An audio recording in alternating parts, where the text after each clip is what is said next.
السلام علیکم ورحمۃ اللہ وبرکاتہ۔ آج ہم بات کریں گے اسلام کے عظیم صحابی رسول اکرم صلی اللہ علیہ وسلم کے چچا زاد بھائی اور داماد حضرت علی بن ابی طالب رضی اللہ تعالیٰ عنہ کی شہادت کے بارے میں۔ حضرت علی رضی اللہ عنہ عظیم شخصیت ہیں جو بچپن ہی میں اسلام قبول کرنے والوں میں شامل تھے۔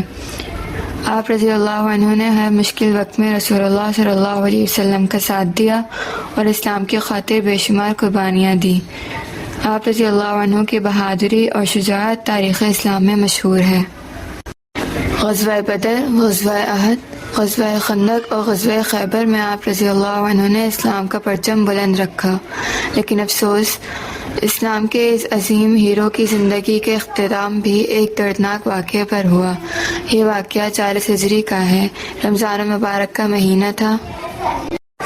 حضرت علی رضی اللہ عنہ ہمیشہ کی طرح مسجد کوفہ میں فجر کی نماز پڑھانے کے لیے آئے۔ اسی وقت ایک بدبخت شخص عبد الرحمن بن ملجم چھپ کر بیٹھا ہوا تھا۔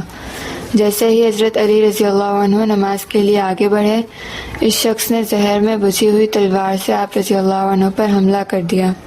تلوار آپ رضی اللہ عنہ کے سر مبارک پر لگی۔ اس وقت حضرت علی رضی اللہ عنہ کے مبارک الفاظ تھے، کعبہ کے رب کی قسم میں کامیاب ہو گیا۔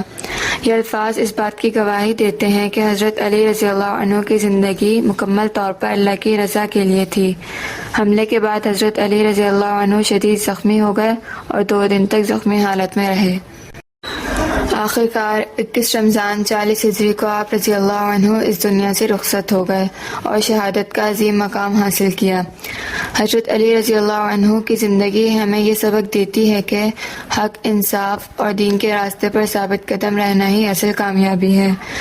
اللہ تعالیٰ ہمیں بھی حضرت علی رضی اللہ عنہ جیسا ایمان، تقویٰ اور بہادری عطا فرمائے، آمین۔ اگر آپ کو ایسی اسلامی معلومات پسند ہے تو چینل کو سبسکرائب کریں اور ویڈیو کو شیئر کریں۔ السلام علیکم ورحمۃ اللہ وبرکاتہ۔